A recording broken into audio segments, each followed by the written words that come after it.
Hello, everybody. Hope you're all doing well. Thanks for joining us for another live stream. I know I've been quite quiet recently.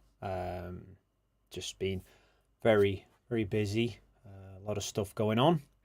And I have been having to get through something a bit difficult, I think. Very recently, just the other day, you probably saw I made a video about Mr. Nathan Oakley, where I presented arguments against his claims of Earth being measured flat. Well, Nathan made a response live stream to that, quite an extensive one, and he did say some rather hurtful things on that stream. Very hurtful.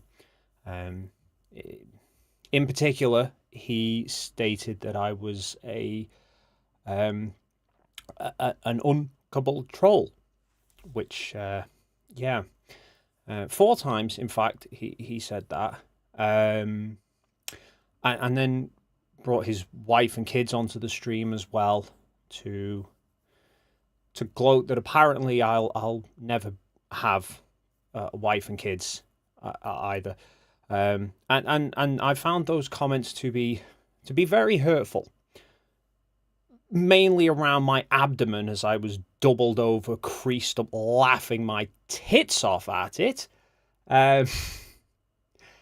Yes, quite hilarious, but I find it quite hilarious. My wife, on the other hand, found it even funnier. Because yes, I've been quiet because I've been away getting married. And then I've got Mr. Oakley telling me that I'll never have a wife and kids, even though most of you who've seen my live streams before have seen at least one of my kids, because she's come on to the stream on numerous occasions and voted MC Toon to be top left. So, yeah, yeah, I was very, very amused at those particular comments. And I know, where are we here? I haven't done a live stream for so long. I've forgotten where all the buttons are. I need to get the Rusty cam back up, because I know many people will be having withdrawals from not seeing Rusty.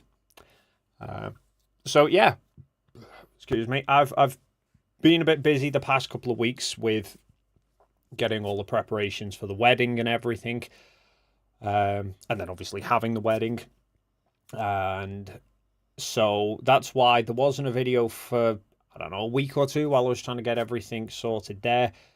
And then obviously the 45-minute mega long stream talking about how Nathan Oakley can't understand measurements took quite a while to do as well.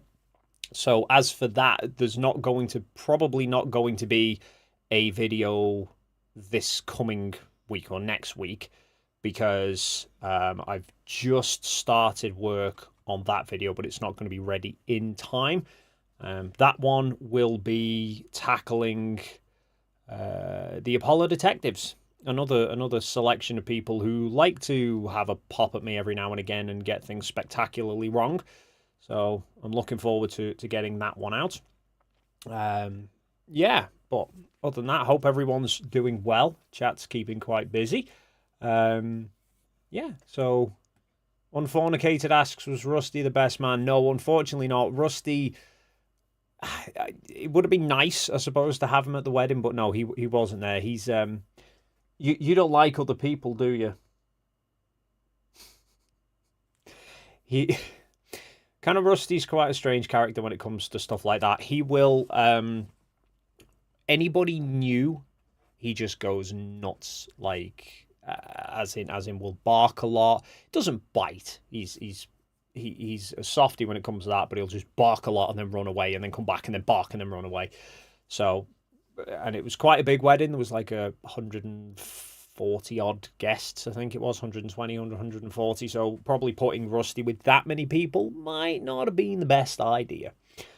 So no, unfortunately he wasn't at the wedding. But nonetheless, it was still a great day, even if Rusty wasn't part of it, unfortunately. But yeah, it's not much really changed though. It's still carnage with the kids and everything. The wife and I had a little break for a few days, a little getaway up to the Lake District, and then we are heading off to Sydney next month, September. We're going over to Sydney for a few weeks, so 2 weeks. So looking forward to that.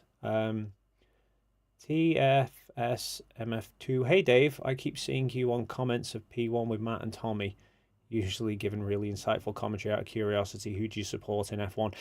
Yeah, I'm a long time fan of F1. I have to say, my controversial opinion, but I'm quite a fan of Verstappen.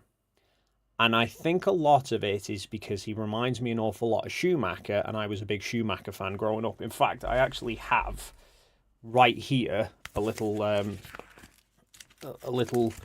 photo book of when I went to Silverstone in 1996. Don't know how clear you can see those.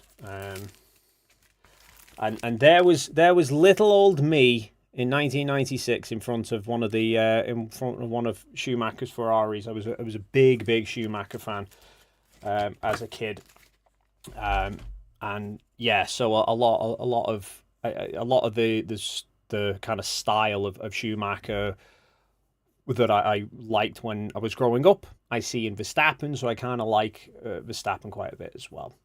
Addicted to globing. How long is the flight to Sydney? Total, I think it's about 22 hours, but there's a stop on the way. So I think one leg's about 13 hours, and then one stint's about 7 or 8 hours. But we stop off. Most of the flights, all the flights, will stop somewhere, usually either kind of Middle East, Qatar, Abu Dhabi, somewhere around there, or China, I think, kind of that general area, for only like literally 2 hours. I don't even think we get off the plane. It's still the same plane. It's not like we transfer. They just land, refuel, and then carry on again. Monkey in the works. I went to Monaco in '96. I remember that race so well, namely because only 4 cars finished it, I think it was. But yeah, that was a hell of a race. And one little fun random fact about that race that I really like is the fact that Schumacher crashed on the first lap and his helmet still crossed the finish line because he lent a spare helmet of his to David Coulthard, who was having problems with it, and Coulthard finished on the podium. There we go. Addicted to globing, yes. So the actual flights to Sydney, there's no single one that's longer than the flight I had going to Santiago. But the total flight time is pretty long. Although I know end of this year, I think it's supposed to be, Qantas have got a new flight coming out that they're calling something like the Two Sunrise Project, where it's going to be a non-stop flight from Sydney to Heathrow, which is going to be some 20 odd hours, and they call it the Two Sunrise Project because the flight is that long that you will see 2 sunrises on it, which would be crazy to do, but it's going to be quite expensive. Billy J 36, congrats on murdering Flat Earth. We did it, everybody. There's still there's still a kind of like, it's not quite completely dead yet, is it? Because there's still those little last trails that keep flicking up every now and again. But yes, it is quite hilarious how much of a nosedive I think it's really in, and how chaotic the responses are. Like that response from Nathan Oakley, that 3.5 hour live stream he did, having a meltdown over my video, was poetic. I'm gonna do a video in response to it, highlighting some of his attempts to address my video, and also highlighting some basics of angles with regards to elevation angles and celestial navigation that seemingly him and his crew really still can't quite get their head around. So I'm going to do a response to that, which is probably not going to be straight away. Might be like 2 or 3 videos time. So yeah, but it's going to be fun for anyone who's not seen his response. Don't waste your time, because he just spent 3.5 hours screaming profanities and yelling and saying I was dropped on my head as a child, because I said you can get angles to curved surfaces, which I don't recall ever being dropped on my head as a child, but I can guarantee, Nathan, that if I was ever dropped on my head as a child, I could tell you at what angle my not flat head hit the floor at. So yeah, I'm going to do a response to that. There was some absolute gems of wisdom from Nathan that I just knew he'd fall into. Like, if you've seen my video, I was very careful in how I laid it out, knowing that Nathan has what I would probably say is a 10-to-1 rule. For every minute he lets you talk in a video, he's got to spend 10 minutes talking himself. So I knew he'd just keep, like, pausing me every few seconds or monologuing for a while and then letting me go on again. So I was just laying him up for making a complete tit of himself, which he managed to do, because I'd referenced him being asked by somebody about how are you supposed to navigate if you don't have an accurate flat Earth map? Like, what if you wanted to do a long sailing trip or a long flight? You wouldn't know which way to go. And that, you know, he was doubled down on that particular stance. And then I reminded everybody that he once asked for a pilot to be sacked for accounting for Coriolis, to which he then spent 10-15 minutes monologuing about what he thinks Coriolis is and how he thinks that Coriolis can't be real because he doesn't understand how flight times would work. And doubling down twice, I think, that absolutely a pilot accounting for a globe-based illusion, as he calls it, should be sacked because they're dangerous to passengers.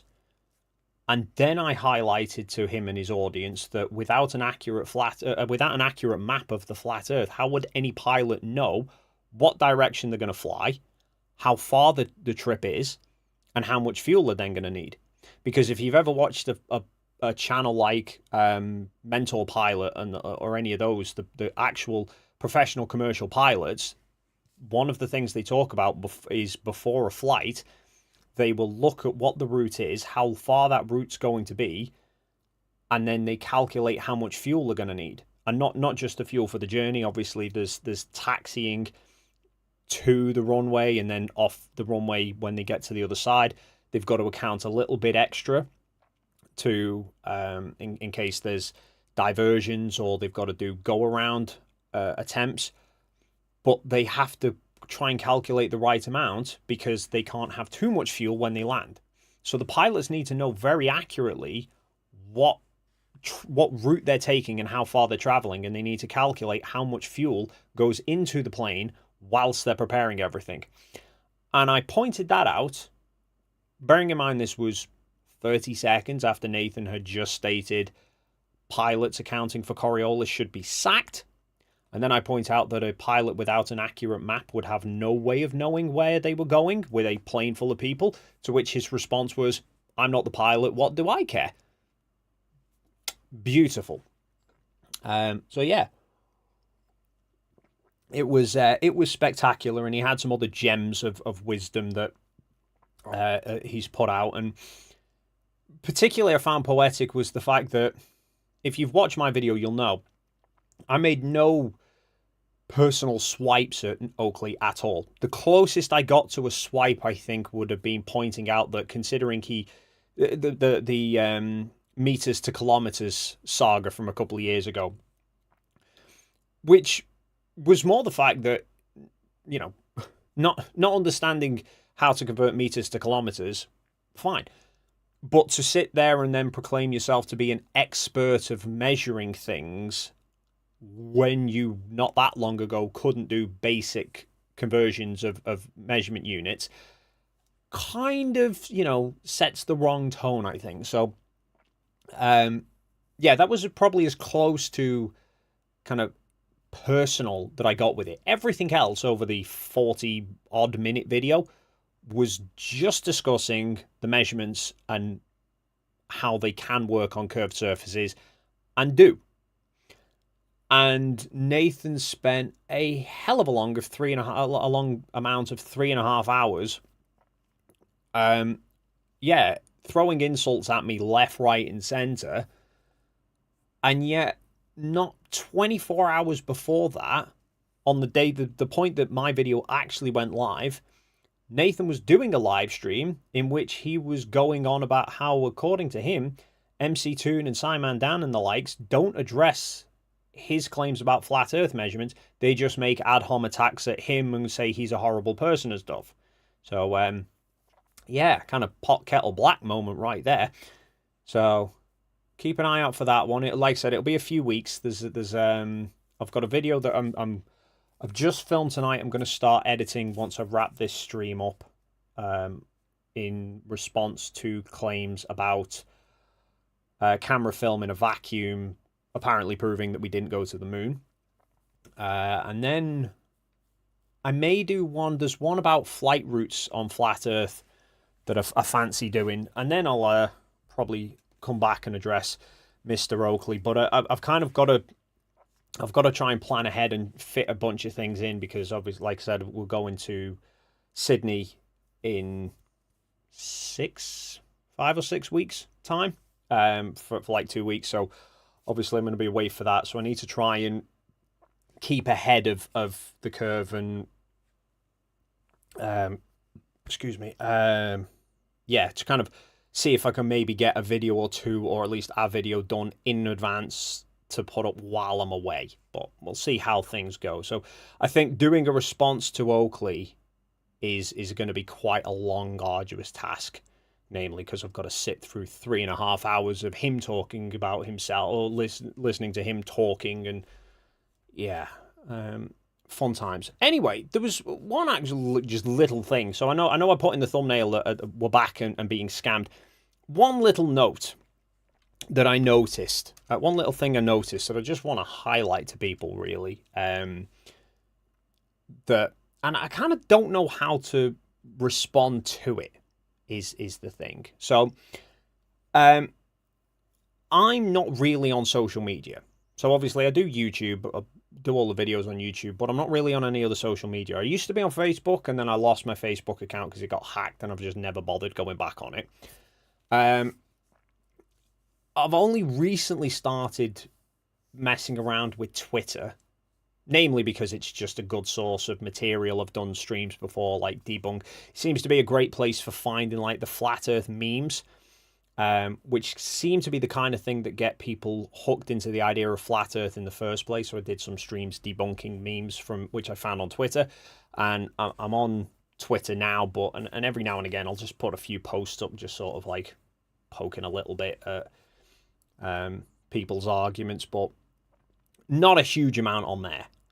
And then there's TikTok, which is obviously one of the really big platforms now that, a lot of the younger generation are all over TikTok. Like our eldest is forever watching TikTok videos.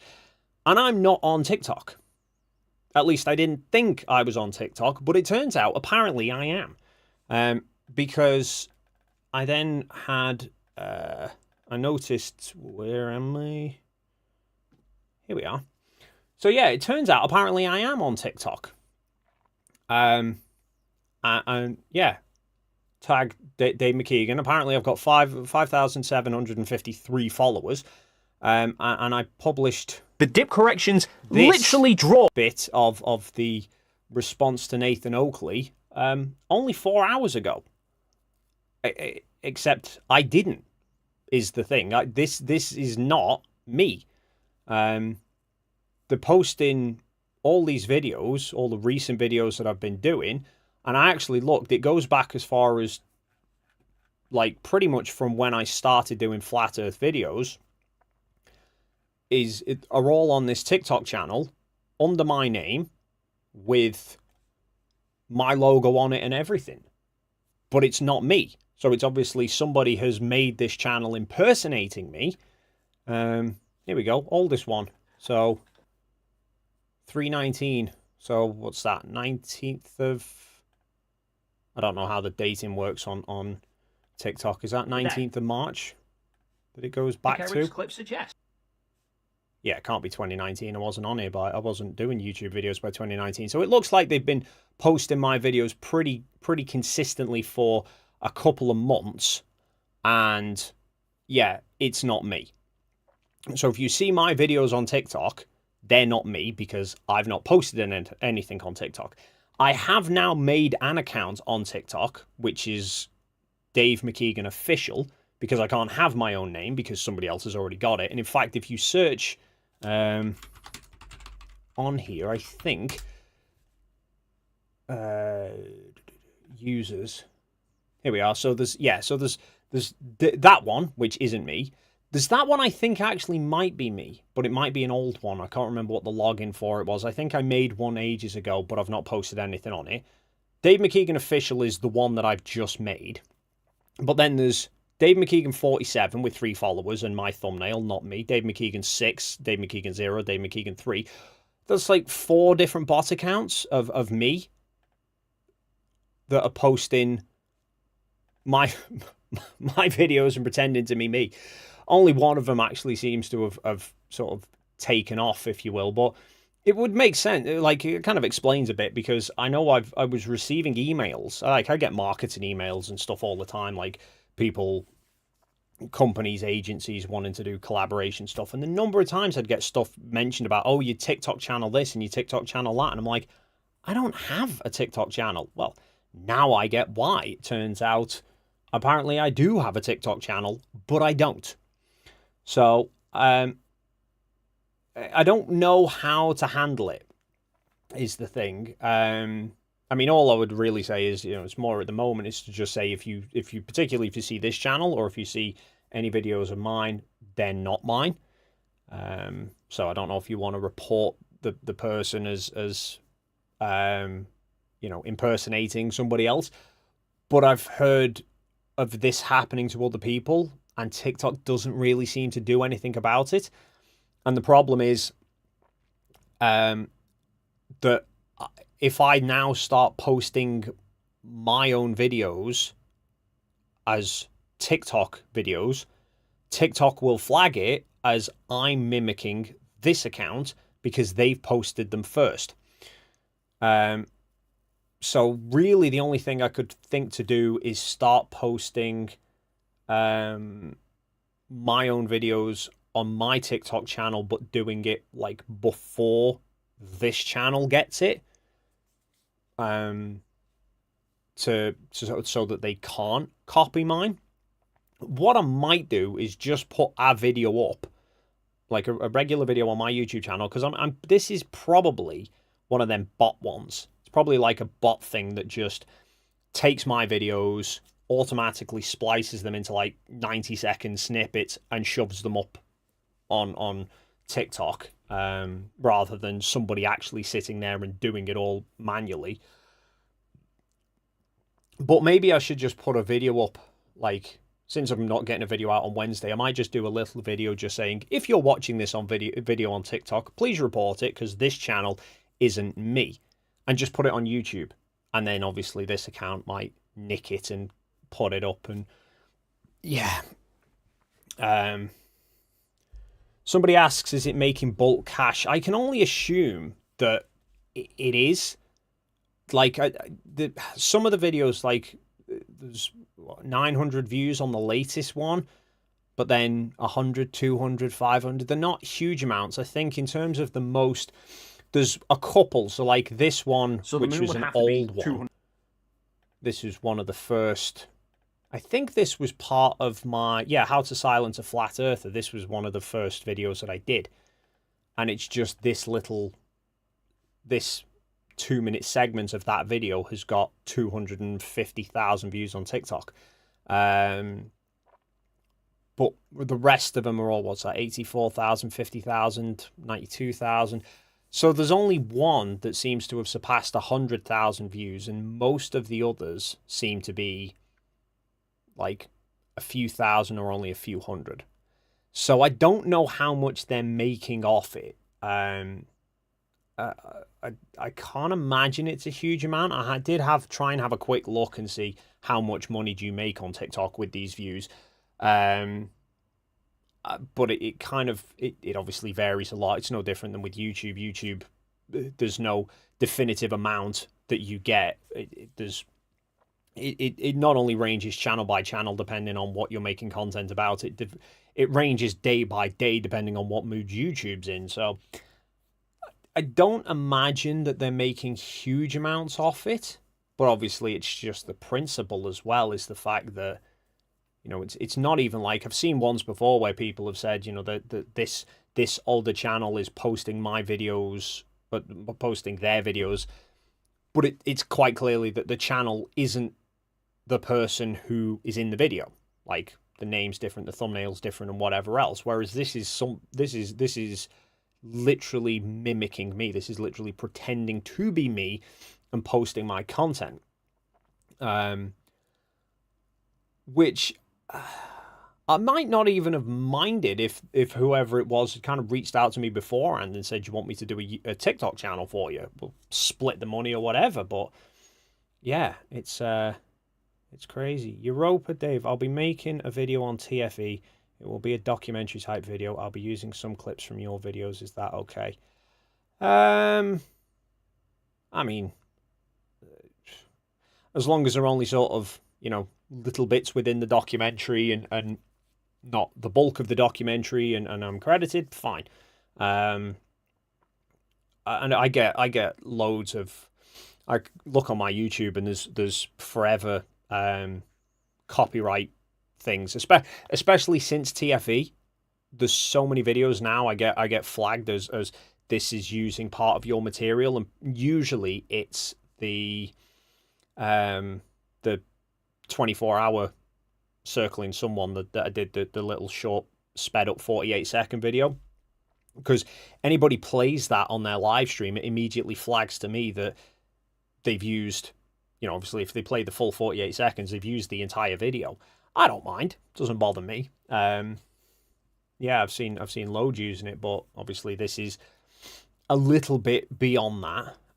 So yeah, well, so this was really just kind of a to let you know, if you happened upon me on TikTok, just be aware it's not me, because I know people have commented on the videos as well, and you know, obviously they're not going to get a response from me because it's not my channel. So, but yeah, I was hoping to have some more input from my partner in crime here, but he seems to be have very little to say on the matter. Do you? Nothing. So anyway, yes, fun times.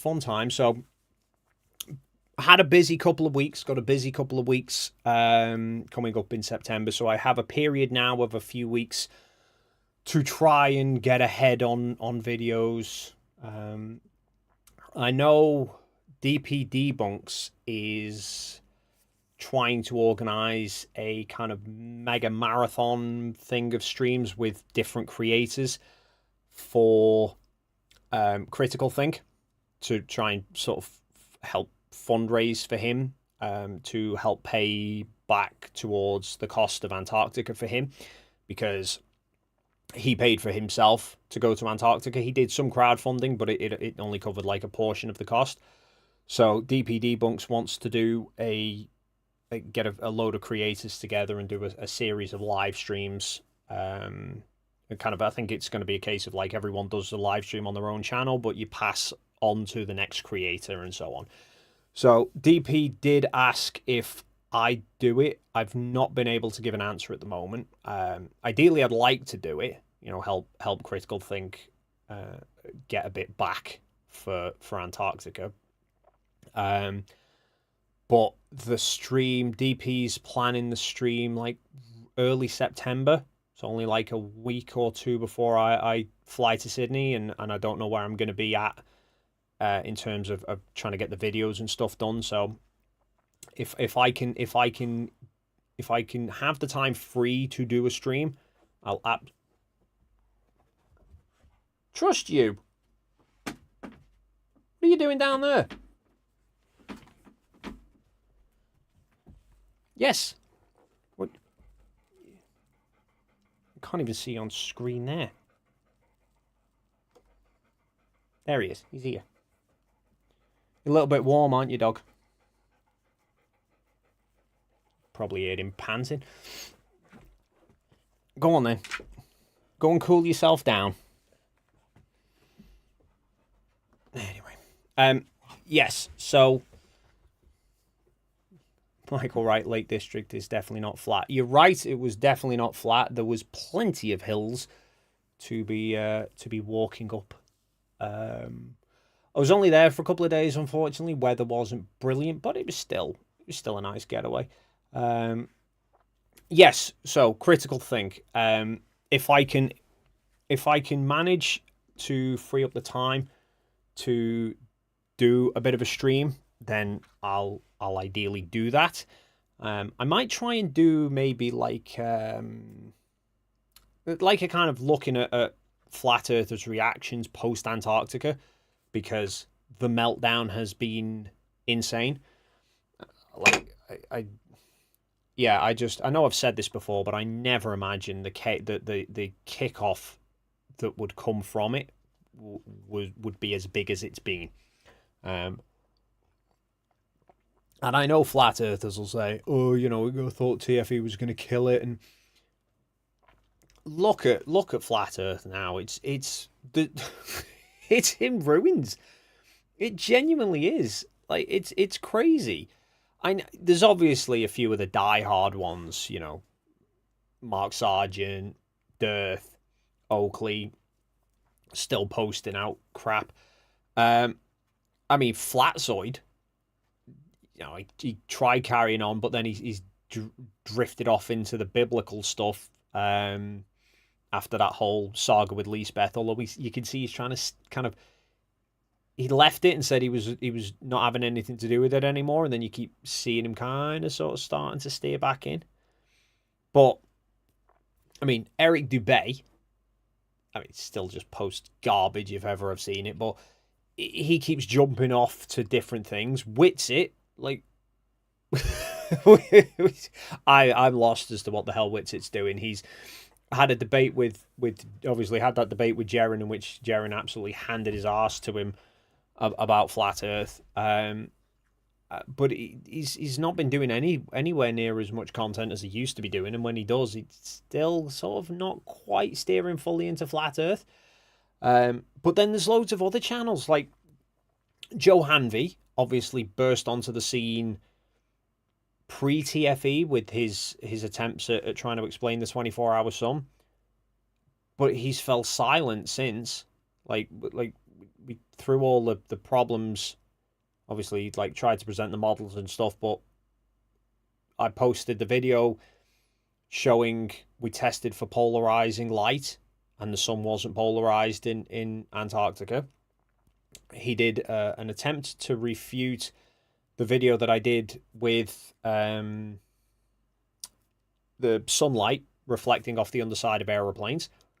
Heard nothing back about that. He's just disappeared off the radar in terms of that. Don't Sphere the Truth. He was another one. I've done videos about him in the past. He was posting videos, loads of videos, and then he's not posted anything for a good couple of months. The last videos he posted, he did one about the sunspots of Antarctica, which I've not actually watched, but it was something about my sunspot photos. There's nothing really to watch, because what the hell what possible answer can you put for a flat Earth of sunspots in Antarctica don't rotate, but appear rotated compared to other locations based on latitude, and the sun angular size stayed exactly the same for the full 24-hour period. So yeah, he did some post about that, and there was a community post that they put out saying that I think they tried to do a debunk of MC Toon's the 360 24-hour video that MC Toon did, and I think they got confused by the fact that Toon had set that up after we'd finished everything else at halfway point, which is something actually Flatzoid got confused with as well. for some reason they seem to think that that video that Toon did was shot at the same time that we were shooting the other 360s, when in fact it was the next 24 hours.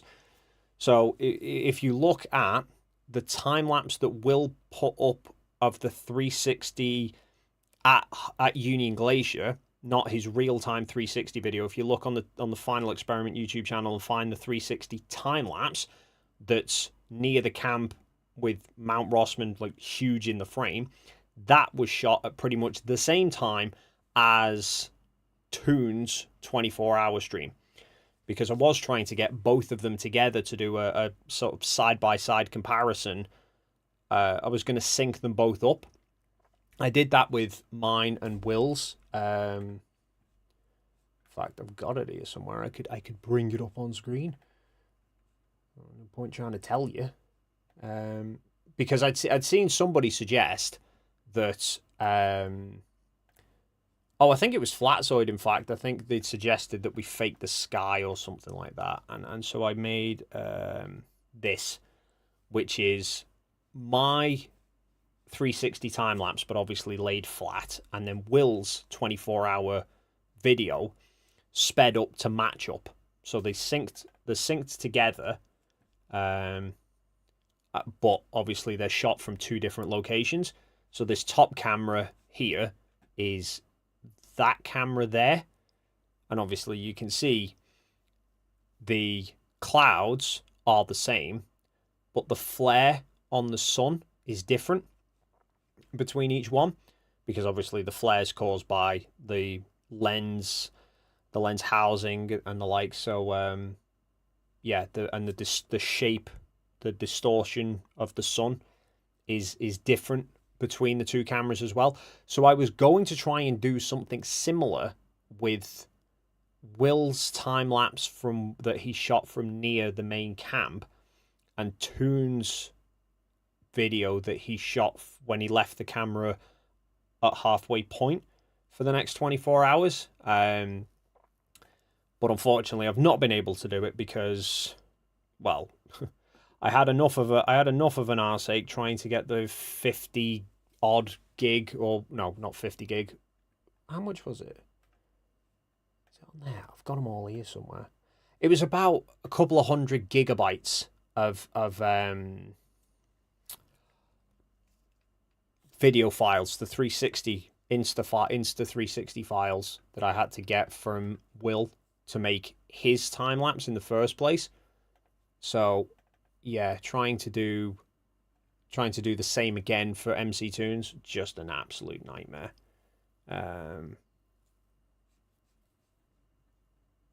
Oh, Borum. Yeah. Oh, okay. So, yeah. So, I may do something on for Critical Think. I was thinking of maybe doing something like that for the Critical Think stream as well, if I can do the Critical Think stream. But yeah, so like that seemed to be confusing some flat earthers, the notion that MC Toon's live stream they thought was shot at the same time as our his 24-hour 360 was shot at the same time as Will's, and then why were all the clouds different and everything, not realizing it was the next day. But yeah, don't spare the truth, gone silent. King Nico, gone silent. King Nico now is posting videos about go-karting. So there's a few who still post, obviously, kind of pushing content. Flat Earth Banjo seems to rely solely on let's make some AI video, make some AI photos and of toys in a box, and that seems to be it.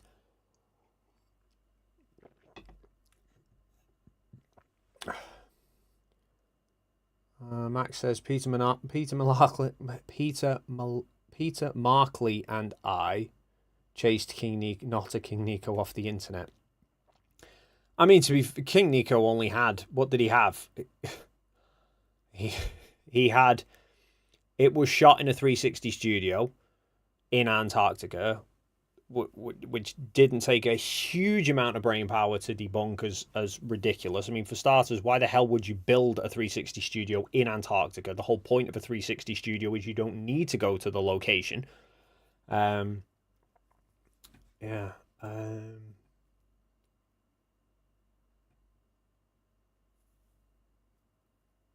Extra J. Dave, the truth is no, you had 60 people all photoshopping one frame every second.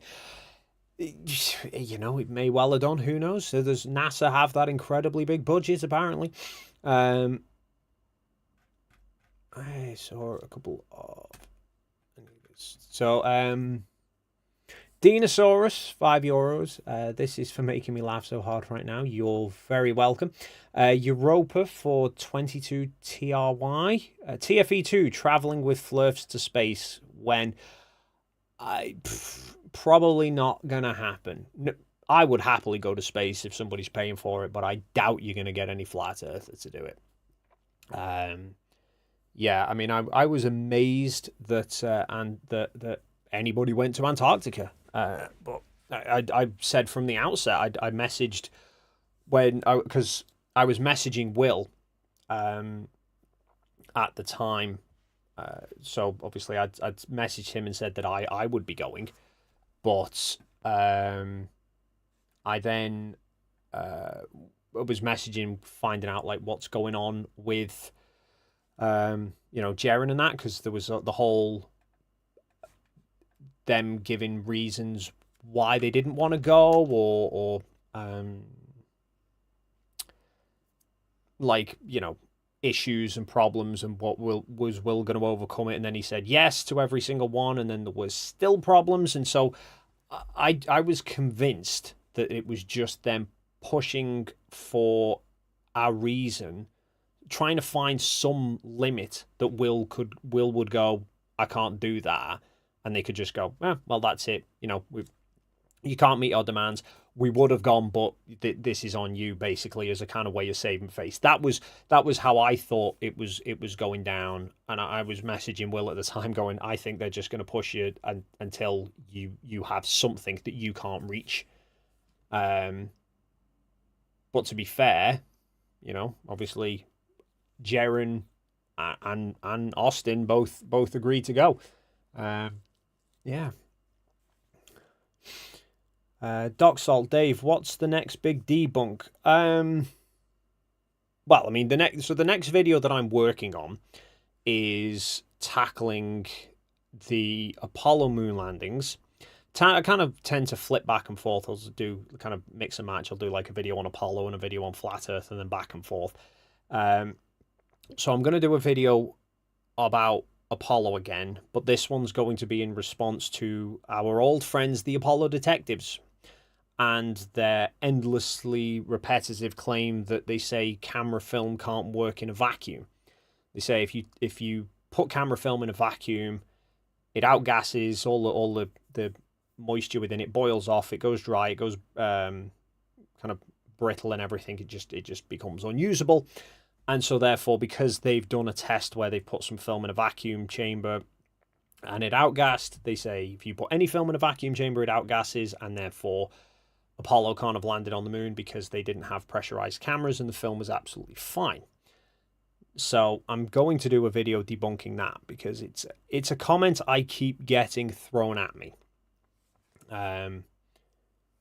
So yeah, I'm gonna do that.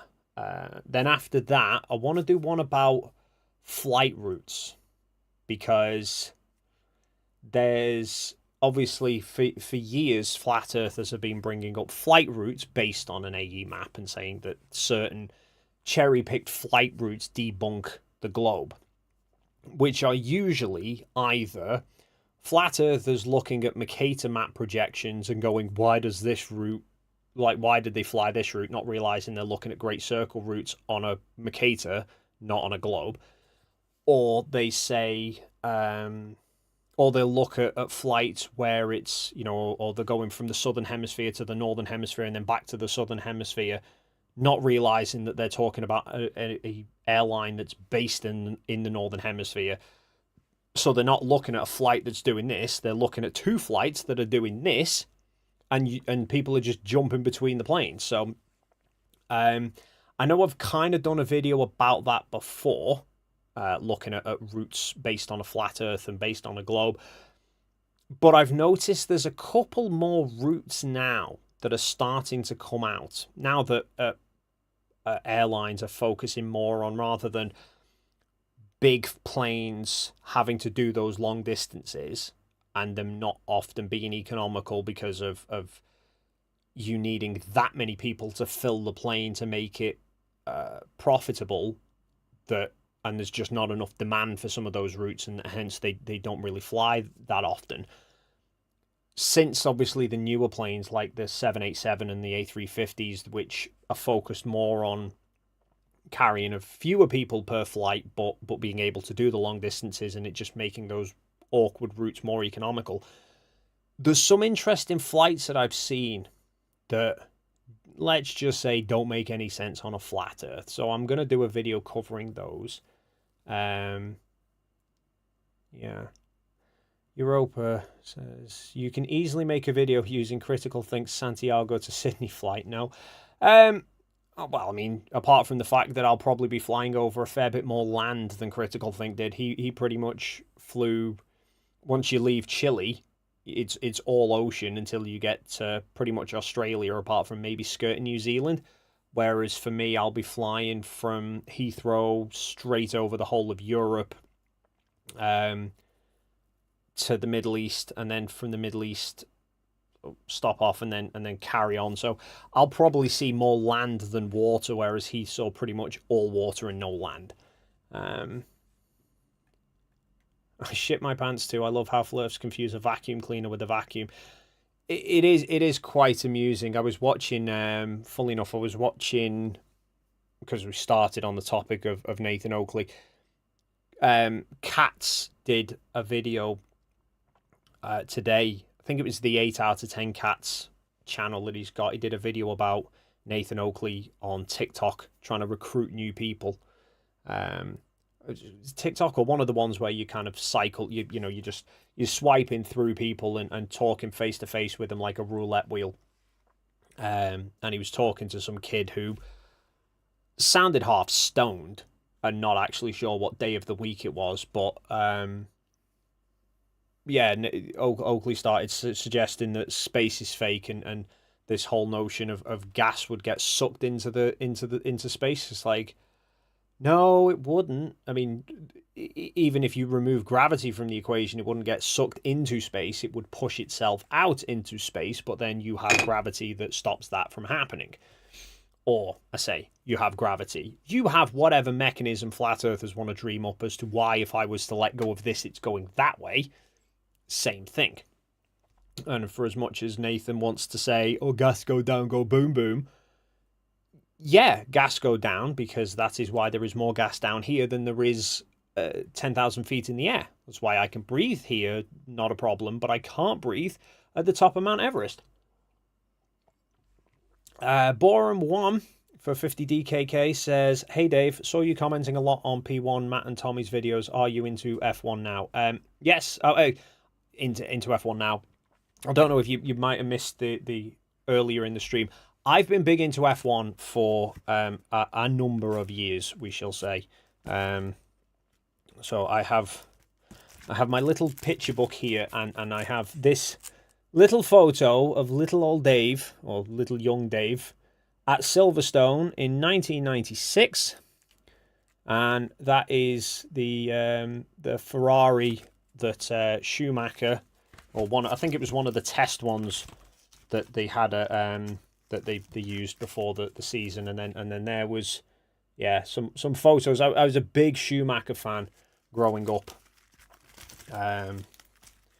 In fact, do you know what I have somewhere, but unfortunately I think it's, I've got a picture of it that I can show you. So that is me with my with a Ferrari hat on, and I've got a picture of Eddie Irvine, signed Eddie Irvine picture. And I was both. I was. You'll probably never meet somebody who was so disappointed to meet an F1 driver, because I went to there was an open day at a Shell facility, and because obviously Shell were sponsoring Ferrari at the time, and I went to this open day thing at this Shell facility, and it was a lot heavily based on their partnership with Ferrari, so it was a lot focused on Formula One, and Michael Schumacher was supposed to be there doing a Q&A session. So it was slated he was going to be at this thing, and he was going to come, and obviously he would do this Q&A talk, and then you could get signatures, get posters signed and stuff. And I was like, I was only 7 or 8 at the time. Massive Schumacher fan, could not wait. And then we went, and and and then they announced that unfortunately it wasn't going to be Michael at the press day. Instead, it was Eddie Irvine, who was his teammate at the time. And to be fair, Irvine was a good sport about it. He came out and he sat down and he said, I don't think I've ever felt so many people disappointed to see me walk into a room. But it was I think the reason was this was obviously back in the 90s. This was teams back then. There was no limit to testing. So nowadays you have only set days, a few days before the season where you can do testing, and then that's it. You do the 3 or 4 days of testing and then no more. Whereas way back when, it was a free for all. Teams could do as much testing as they wanted, and it wasn't just pre-season. They could carry on doing test sessions constantly throughout the season as well. And Schumacher was massive into doing the testing. He wasn't like some drivers where they just let the reserve driver do it. I think I remember hearing David Coulthard saying that Mansell was very much like that. Mansell would be happy to just let him, okay, you take it and do whatever. Might not be Mansell actually, but then the likes of Ayrton Senna would go to the track and be even just watching what Coulthard was doing and wanting to hear what Coulthard's feedback of it was, to know, could Senna trust Coulthard's feedback of what the car was doing, what he thought the car was doing versus what Senna felt the car was doing. And Schumacher was always the one to go and do the testing. The teams would often say he'd be the first one there at the track, he'd be the last one to leave. Knew all the crew, knew everything. Was really influential in the development of the car. He would be very much like, I think, Nicky Lauda used to be, where it was, he'd do test sessions or whatever, and he wouldn't just say the car's doing something weird. It'd be like, this is what the car's doing, this is what you need to do to let's do this to change it. So when this open day was supposed to be happening was early in the 1996, before the 96 season started, and the car that they had, I think it was early in the 96 season, but basically the car they had, that F310, was a shitbox. Basically, it was not a particularly good car. Oh no, it was mid-season actually. Tell a lie. But anyway, yeah, they were having real difficulties with it basically. So when Schumacher was supposed to be at this press event, at this open day event thing, and then decided that instead he'd go to Maranello and do testing there, and they sent Irvine instead. So I was miffed a little bit, but that I didn't get to meet Schumacher. But I do actually have some really cool F1 merch stuff, which I've not got here to show you, but it's somewhere. I think it might be back actually at my parents' house. But I've got, I knew somebody who worked at the Shell facility, and they knew somebody who worked at Shell, who went out to Maranello when Schumacher was doing all the test sessions. So I've got a load of like behind the scene photographs taken during the 96 test session, one of which is signed by Schumacher. So even though I didn't get to meet him, I do actually have signed merch from him. And they're not like the, they're not the poster print ones of everyone gets these. These are photos that most people will have never seen that I've got somewhere. And I know somebody whose son is one of the mechanics for the Mercedes F1 team nowadays. So somewhere I've part of. Oh, it's the wheel nut actually. It's a wheel nut off one of Hamilton's Mercedes. So yeah, to answer the very long thing, big F1 fan. Sorry for ranting off and disappearing off on a tangent there. It was yeah, big F1 fan. Have been for years. I do miss the old school F1. Like, I know the 2021 season was pretty exciting. The years before that had been pretty kind of boring, I think, to some extent. I do miss some of the old style of the old school F1. I think what bugs me about it now is the fact that just the cars are too big for the tracks. Basically, and overtaking's difficult, and I know overtaking used to be difficult back then as well. But an aspect of it for me that I notice if you watch onboards of the cars now versus onboards of the cars back then is how twitchy the cars feel. They look twitchy. Like nowadays, because the cars are so big, they're all downforce driven, they've got huge big tires, they look planted like they're on rails. Whereas you look at the onboards of like the 90s cars, and the steering wheel's constantly dancing around everywhere. So even though the cars weren't as fast on like kind of in timing, they felt quicker. It felt more exciting to watch them, even if there wasn't as much action on the track. So I do think to some extent they need to kind of bring things back a little bit and rein the cars in, make them a bit smaller, which I know they're trying to do with the 26 regs, but I'm not convinced that they're gonna make the big difference that they're hoping for. I mean, there was this last reg set was supposed to fix it, and look what the hell happened there. It's done nothing. I think the funniest thing for me about the current regulations is the fact that they've done all this thing like bringing these V6 turbo hybrids because they're trying to reduce their impact on the planet, reduce the amount of pollution, and then what do? Every single race weekend, they ferry hundreds of tons of wet weather tires that never get used because the moment it's too wet to use the moment it's too wet to use the inters, they've already red flagged everything because there's too much spray for the drivers to see. So, yeah. Anyway, we disappeared off on tangents. So, but yes, look. Any other questions? Anybody else want to throw anything in at me before I Rusty's passed out on the floor. I think it's too warm for him in here. Oh, Rust. No. Let's see if I can.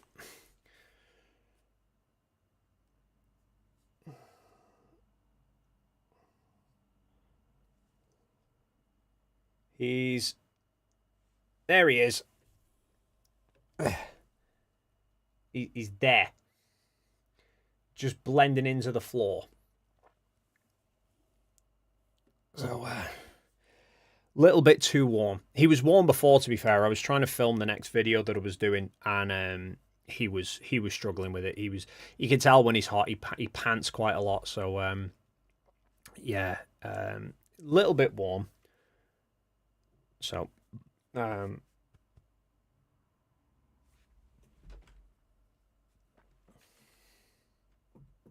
dog. Do you want to come back up?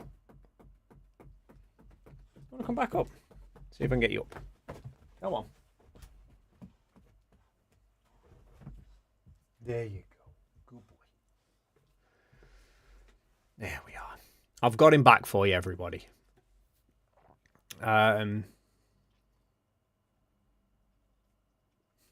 Speaking of tangents, that is the Swedish word for keys, such as F1. I love the fact that Oakley and his crew seem to have no idea how to comprehend tangents, given the fact that they just ramble off on tangents constantly. Like, I could not believe the tangent that Nathan decided to ramble off on, where he then brought his kids onto camera and started talking about the accusations that were made against. I didn't mention anything about his family at all. I was just doing it. You remember when, like, he constantly brings up that, like, Toon said he tried to deflect to measurements? You know, Toon wanted to talk about Antarctica and Nathan was talking about measurements and then deflecting to measurements. I'm like, I'm there with a 45-minute video where I'm talking about measurements and Nathan starts deflecting off onto his kids rather than talk about measurements. So, Ardsley Astro asks, have I seen Brian's new video? No, I have not. Funnily enough, I don't really watch much of Brian's, mainly because I can't actually understand half the words that he's saying. I did hear him rambling on.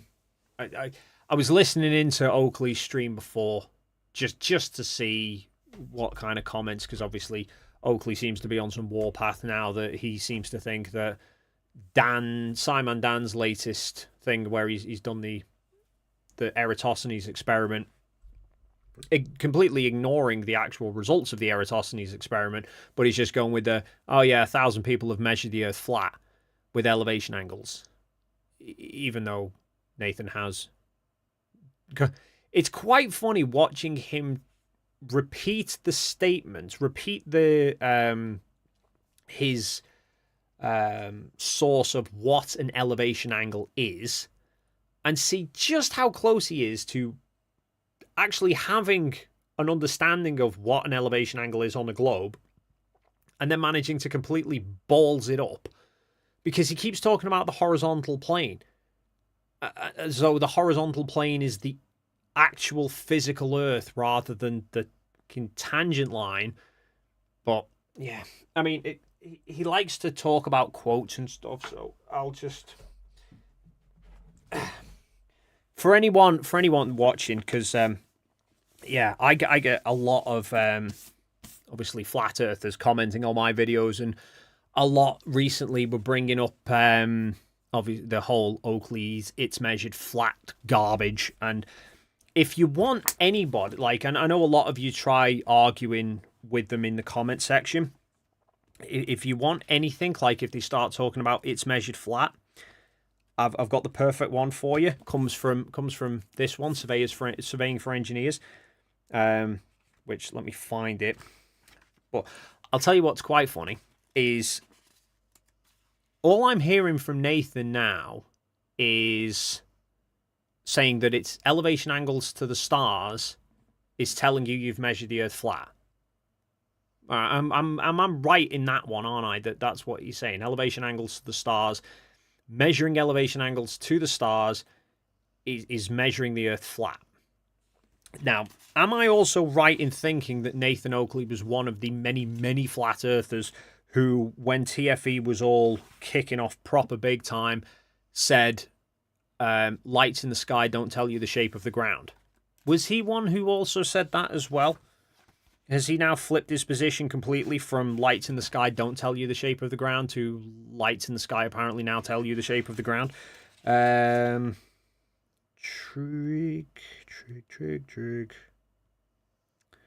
Ah, there it is. 115 to 119. I know I've mentioned this in a video before, but that's not trigonometric heighting at all. Yeah, flat earthers love bringing this whole, like, we measure Earth flat with elevation angles, even though nobody who's doing celestial navigation is actually doing celestial navigation with the goal of measuring the Earth. They're doing it with the notion of figuring out where they are on the Earth. Which, obviously, to figure out where you are on the Earth, you kind of need to have a map of the Earth to figure out where you are. Because, like, I could take angle measurements to stars and then try and plot them on my kitchen table, but I'm not going to have a very good job of working out where the hell I am. 118. 118, that was it. Reciprocal. Trigonometric heighting. That was it, yes. So, yeah. So if you ever see any flat earthers in my comment section or anybody else's comment sections arguing the toss about Earth is measured flat, all you need to bring them to is saying celestial navigation. You're not measuring Earth with celestial navigation. You're just trying to figure out where you are. The people who actually measure the Earth are surveyors. Now, I did cover this in my video, but unfortunately, Nathan managed to do, to be fair, covered much more of my video than I expected him to. I thought he'd do 10 minutes of it in an hour and a half stream. Instead, he did a 3.5 hour stream and covered about 35 minutes of it.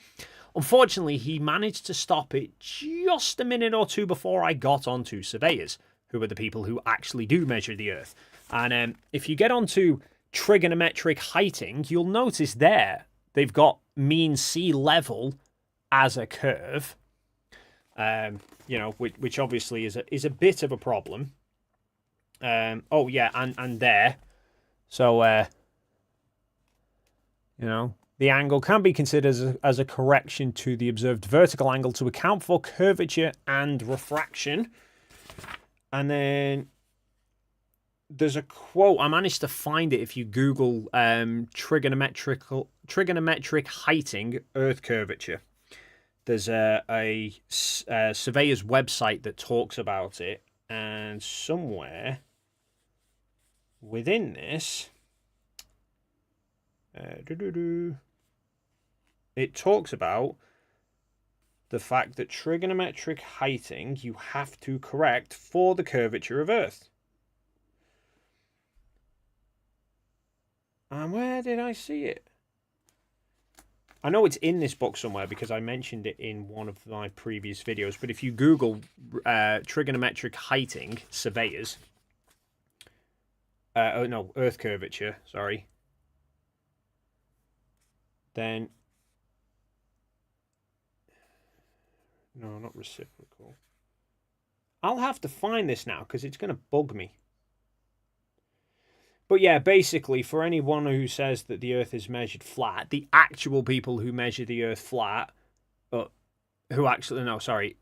actual people who measure the Earth don't measure the Earth flat because they account for the curvature of Earth in their measurements.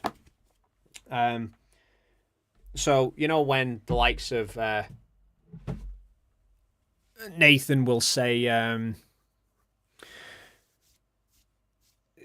like he had somebody asked him about the heights of stars, and obviously he can't answer that because there's no bloody heights to them that you can get with a flat Earth, because you do trig and you get wildly varying answers constantly.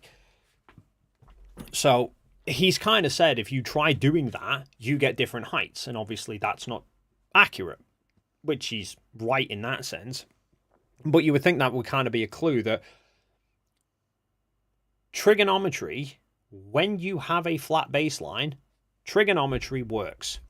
You can do trig over any flat baseline, and you can measure an angle, and you can work out the height of that target object. Whatever you're looking at the top of, if you know the horizontal distance, and you've got a flat baseline, and you take an angle, you can work out what the height of that object is.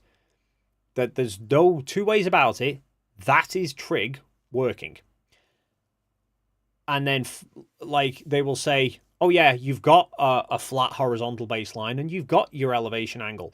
All right, so tell me what the height of the sun is. Oh no, can't do that. It doesn't work.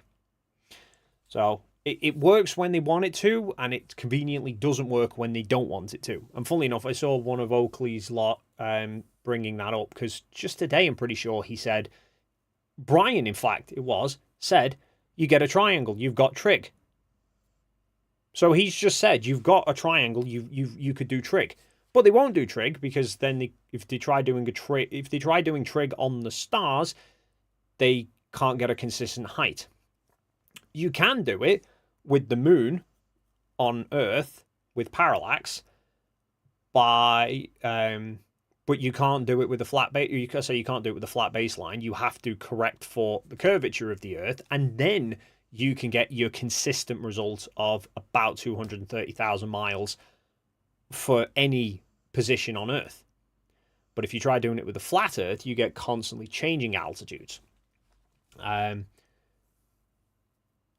Yeah, so there's no consistency with their arguments at all. Which is why I laugh my arse off every single time one of his lot come in and start calling me triangles. Because I did the video a few years ago where I showed if you have a flat baseline, this is how you can do trigonometry with it, and trigonometry works. When you have a known flat baseline, you can use trig, just that basic trig, work out the height of an object. But you can't do that on Earth because at long distances, it falls to pieces. And Nathan and his crew managed to hear only the first part of that and go, oh, Dave said trig works, therefore he's proven the Earth's flat. Even though when you look at trigonometrical heighting, surveyors use it, they can't do it. It does. I'm going to find that I'm going to find that link. Because they do say they have to account for, there, is it that one?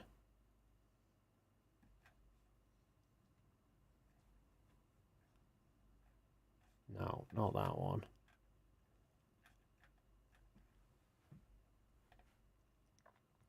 That one, I think it is. Here we go. No, that's not that one. That one. There we go. I think it was this one. The ICSM, which is, I don't know, some committee on surveying and mapping. Heights from vertical angles, heights from optical leveling. Was this the one that I found?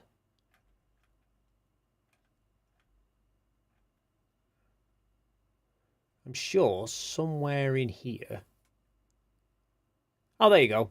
Provided the line of sight is kept relatively short, usually less than 50 meters, the problems of refraction and Earth curvature experienced with trigonometric heighting are eliminated.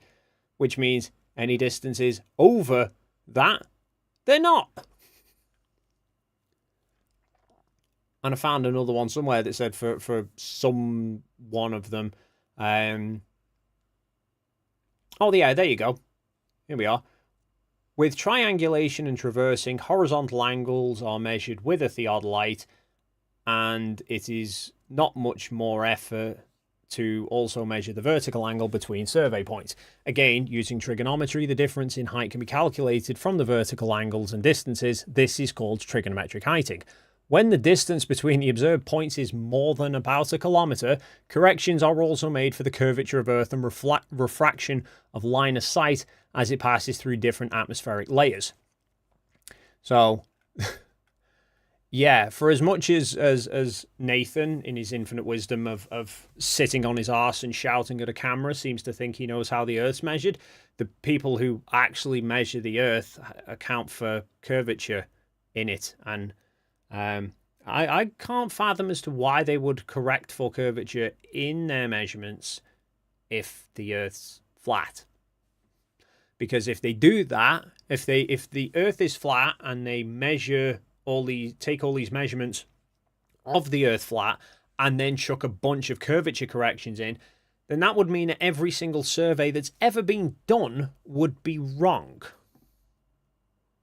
I mean, it should be pretty easy for Nathan to test then. All he would have to do is you know, go and, like, check a survey. Doubt he ever will. Let's just fix Rusty. There he is. Jim Daniels, the legend, for $50. Mr. McKeegan, for those of us on this side of the pond, thank you for all that you do. Buy a pint for you and the missus and ice cream for the kiddos when on holiday. Thank you very much, Jim. I love with $50. That's probably a hell of a lot of ice cream, a sugar rush that I would not like to handle, or I'm going to be hammered. But thank you very much, sir. I do appreciate that. Um, Although the kids aren't actually coming.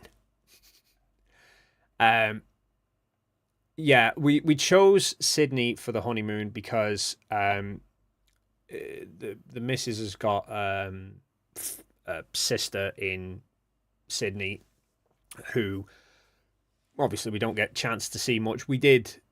She came over for the wedding, which was nice, but we don't really get to see her that much. And she's always coming.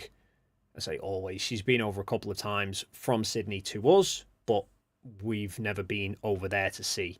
So we're going to go over and see her while we're in Sydney anyway. Sydney's a place that I've always wanted to see. And yeah, kind of makes a good reason. A honeymoon makes a good reason to do it. And 22 hours of flying both ways and the jet lag that's going to come with it as well.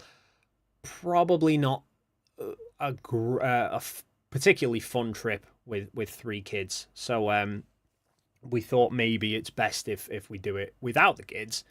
So honeymoon probably seems to be about the only time that we could justify getting grandparents and stuff to look after the kids for a bit of time. So Addicted to Globin asks, will you visit Critical Think when in Australia?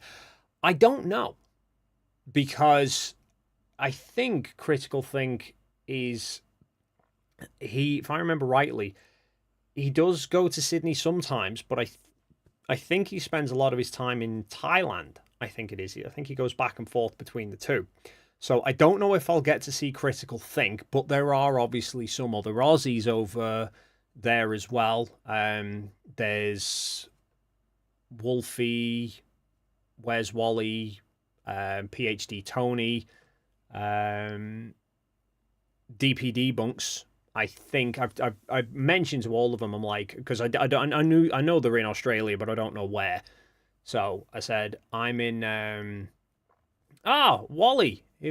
Yes, talk of the devil. You are in Australia. Yeah. So I mentioned to DP is in Adelaide, but I messaged him because I knew he was in Australia. Well, the accent gave it away, but I asked him whereabouts in Oz are you, and he said I'm in Adelaide. I was like, well, that's no frickin' use. You're on the wrong side for me. And then he said that he might try and come over to Sydney to overlap while I'm in Sydney as well, so that we get a chance to meet up. So that may or may not happen. We'll see. But yeah, basically, I'll be in Sydney, and if anyone is within the Sydney area around the same time, I might try and organise our time to meet up. Probably can't spend too much time away from the wife. She might kill me. But yeah. Oh, there you go. Wally says Ruhif, that was it. Wolfie and Ruhif are in Sydney. Although Wally, if I'm not mistaken, isn't Wolfie like very rarely in Sydney because he's forever flying around that flat pancake disc of a flat Earth, according to some people. Did Mr. Sensible retire? Do you know? I don't know, Mike. He went very quiet, and then he came back and did a couple of videos and streams, and then he went very quiet again. He was on a really long holiday, wasn't he? I know he posted a few shorts and stuff because he was on some mega long holiday somewhere in like the Maldives, I think it was. But I've not seen anything from him, to be honest. I don't know. There does seem to be a lot who've stopped making videos as much now, and I don't know how much of it is just TFE's absolutely destroyed everything, or whether just, you know, everyone kind of life's changed every now and again as well, so who knows. Just thought of another. People were asking about what debunks I'm going to be doing and stuff. Coriolis is going to be another fun one that I'm going to do, seeing as how Oakley's managed to completely piss that one up the wall with not understanding flight times and Coriolis drift. So I'm going to it reminded me because I'd had somebody who was asking me to make a video about Coriolis drift because they couldn't quite wrap their head around it. So I said it's on my to-do list. I'll do a video to explain it. And then yeah, Oakley tried to. The funniest one with Oakley's monologue about Coriolis is literally all I said was Nathan spoke to a pilot and he said he wanted the pilot sacked for accounting for Coriolis. That was it. I didn't say one way or the other what my position of it's kind of standard on what my position of Coriolis is, but I didn't mention anything other than Nathan said he wanted a pilot sacked for Coriolis, and then Nathan proceeds to rampage about like Coriolis drift being an illusion, and he's come up with that because flight times don't go quicker one way than the other. Like if he thinks if you get in a hot air balloon and you just fly the hot air balloon straight up, then the world would revolve underneath you and then you could just like kind of go up and then come back down in a different continent. Just yeah, I kind of felt like that listening to it, comatose with just, are you actually thinking this? Are you actually arguing that this is what you think is the case?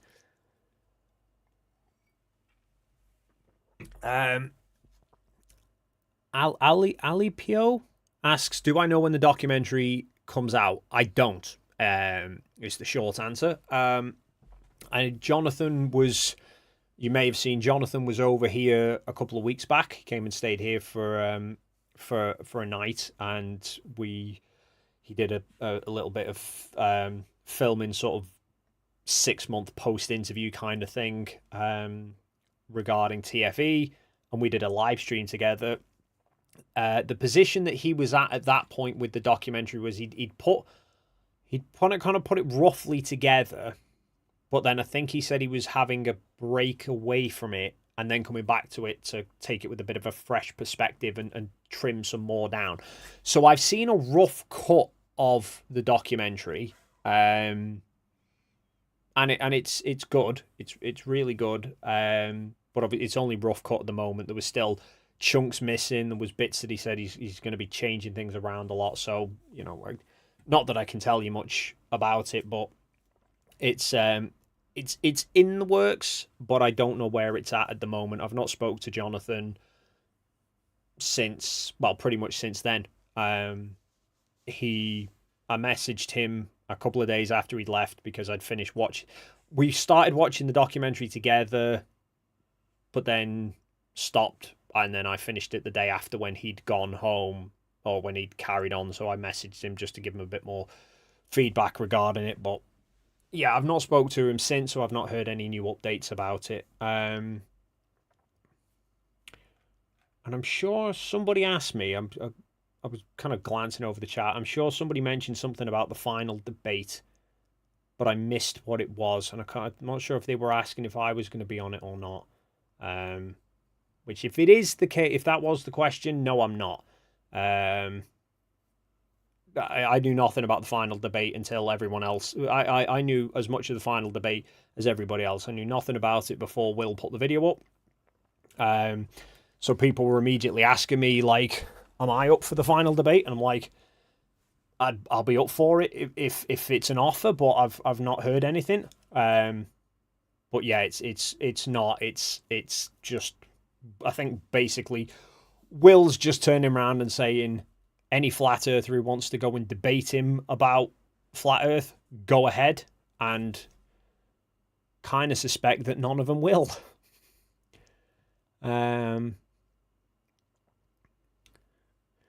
Yeah, Mike71 says wind corrections are larger than Coriolis drift. Yeah, that's the thing. Coriolis drift is a thing, but it's one of many. So Coriolis drift in a plane is very minimal. Are you off again? Yeah, Coriolis drift in a plane is pretty minimal, but it's still there. The problem of it is when you're then flying, like if you're trying to fly, you're obviously making those constant adjustments, and really your reference is the Earth then itself. So there might be a bit of a drift, but you don't know what's caused that drift. So you're then constantly changing your course anyway. Some of it might be wind, some of it is Coriolis. It's less of a noticeable one to correct for when you're flying versus like long range artillery. That's the one where Coriolis comes in because you're dealing with something that can't then be altered after it's started flying. Whereas a plane is going through constant adjustments, a projectile has to have the corrections accounted for before it starts flying, not whilst it starts flying. And yeah, shock horror, I have naval artillery correction tables, not only for correcting for Earth curvature, but also correcting for Coriolis drift, because if a naval gun is firing directly east or west, there's going to be no drift. If they're firing directly north-south, there'll be the most drift. And there's tables for what direction are you firing the gun, here's how much correction you need to apply. Which, again, would be pointless.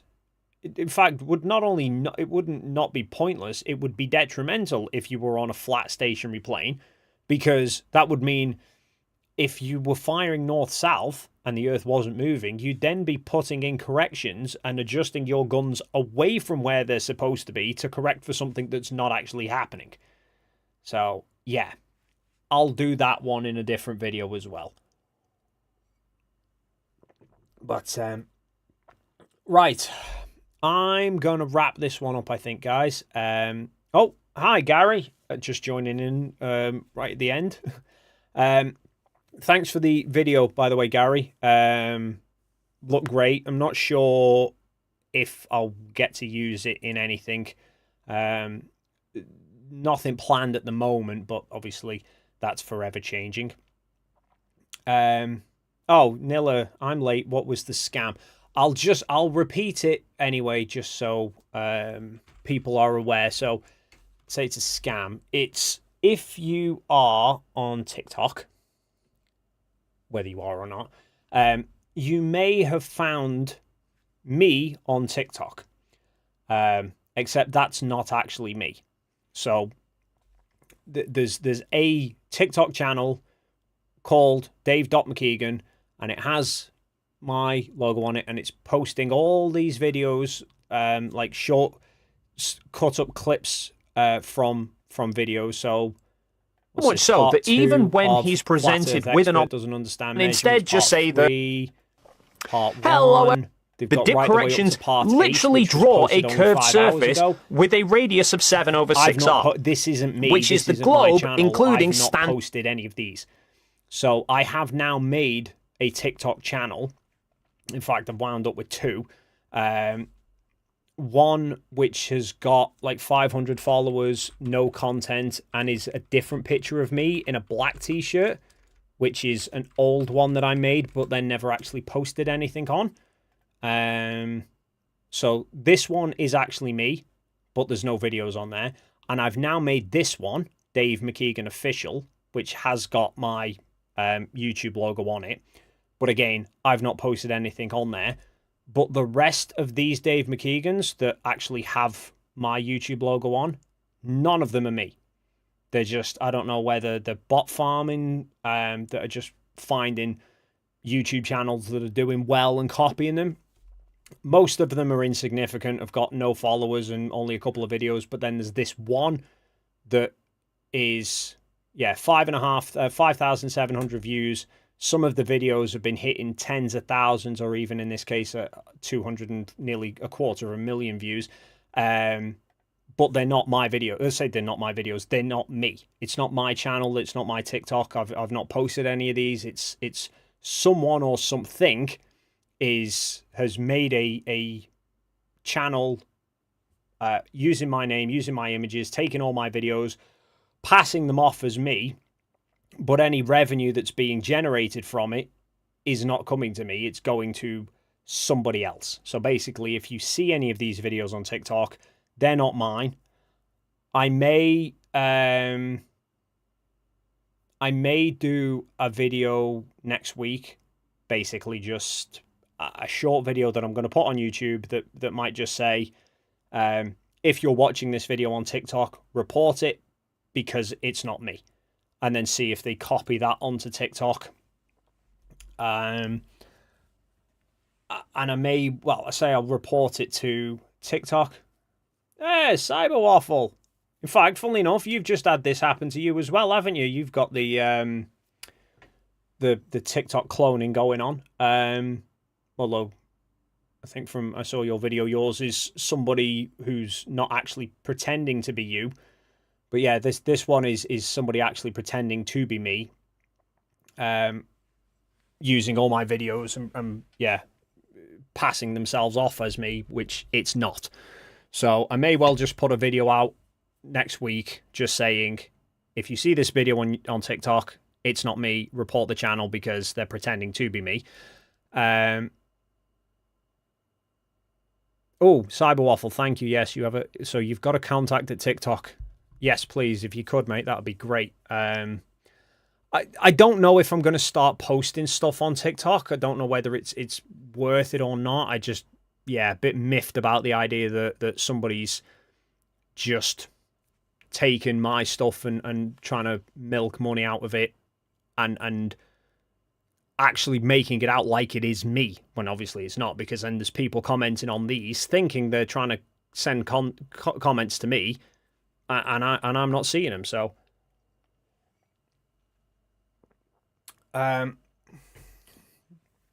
Yin117 asks, Dave, are you concerned that all flat Earth is going underground, niche sites rather than deed?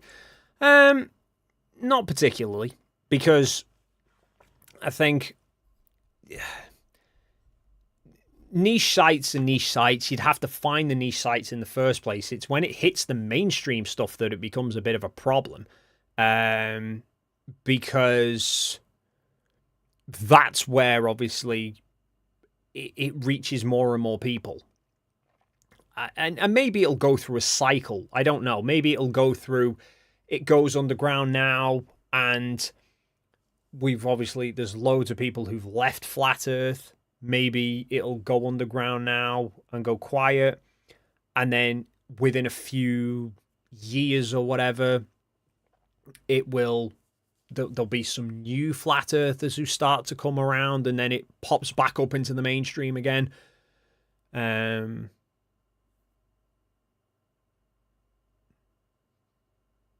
Velvet Magenta. If you ever find out who's behind it, you might want to hire them to keep up your new Dave McKeegan TikTok channel. Yeah, I mean, that's the thing, is the fact that, if I was going to do a TikTok channel, this would be great. And I'm kind of in two minds of, like, I would almost be quite content to just say, we'll split whatever. Like, whoever's doing it can have half for carrying on doing it, and I'll take half for feeding them the content or whatever. But for them to just take however much revenue it is, take the lot and no hints of anything is kind of annoying. And that's kind of why I'm in two minds with TikTok, is the case of, if I'm starting a new channel and I've got to then build it up, this one's 5,754 followers, what looks to be about I've been experimenting recently March, with so I'm assuming that's objects March 19th, so I'm assuming that's the tail end of March, so you're looking 5 months that it's taken them to build this up. But that's obviously then a lot of extra time for me as well. That, it's a case of, and I'm struggling with things at the moment, so I don't know whether to push my own TikTok channel to, as a sort of a branching out. But then if it's taken them this long to build up that many, I don't know. So, Velvet Magenta says, I think it's a fan. I don't know is the problem, and that's the thing. It's I would have assumed, maybe wrongly, but I would assume that if somebody was going to do that, they would have reached out and said, I've done this. or they'd have had their just a channel, their own channel, and using my videos or whatever. But to make one that's completely, you know, copying me, and I mean, even this, like, and instead just say that heights require such as quiet. I've already heard much easier. Yeah, and thanks to its app on a circle course I've already done these courses. For example, my next class on the online courses, they have ones on both geometry is 100 level, entitled you to 20 amongst many flat earthers, and geometric means don't actually both in my link. You know, it's great. So, day to day, those measurements don't actually require. So, Nathan Oakley. But yeah, I mean, I think a human wouldn't have done that, so maybe it is AI. So, I don't know, but screen audio's too loud. Oops, apologies, everybody. I didn't realize that was... I thought I'd muted that. Sorry about that. Is that... I would have known if I'd had a headphone in.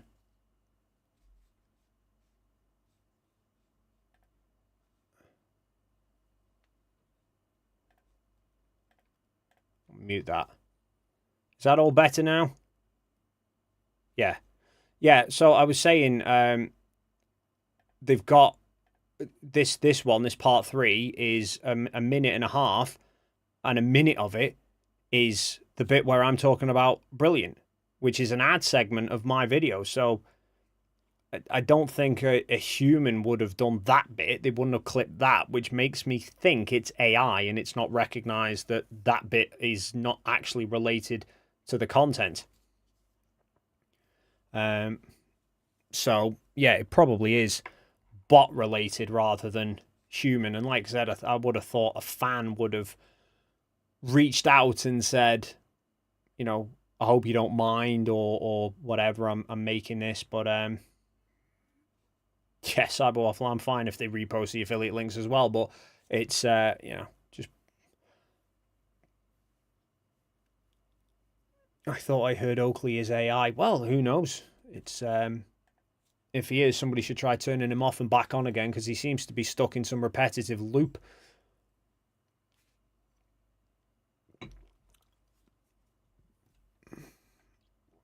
Yeah, apologies, Wildcat. I think you're a little bit behind, but yeah, sorry about that. I didn't realize my screen share audio was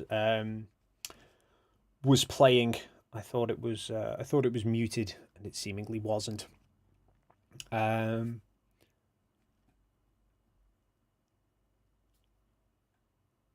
So yeah, I'm gonna wrap this up, everybody, because it's getting on for 10:30, and I have a new video to be starting working on.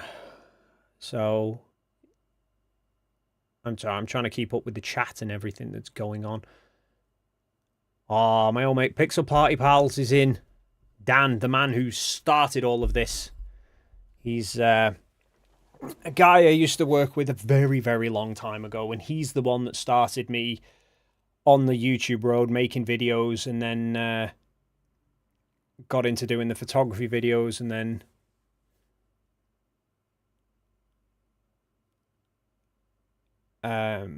yeah, it kind of just all stemmed from there, and now here I am arguing with people about the shape of the Earth, which is fun. Oh, funnily enough, sorry, Rusty's dreaming. One quick note while before I leave, just on the topic of surveyors and the whole they measure the Earth not flat. I've had this a conversation that I have quite a lot is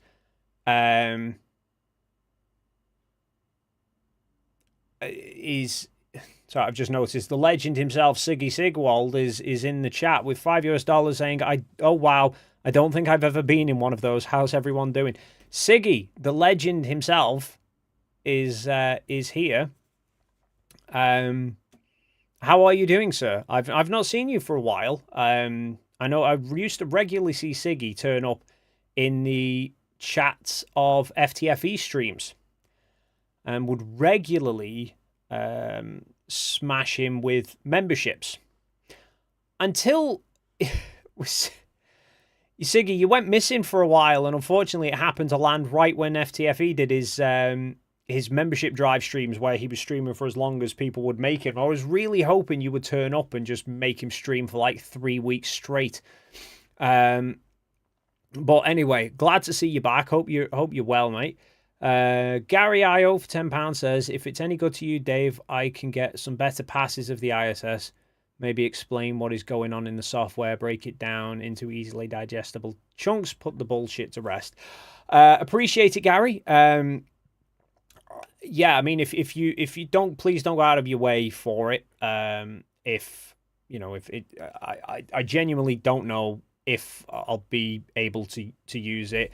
I may be able to get a mention of it somewhere within our videos at some point, but like I said, I've not got any plans in place at the moment for doing a stream on the ISS, of doing a video about the ISS. I've got a few other bits in mind at the moment.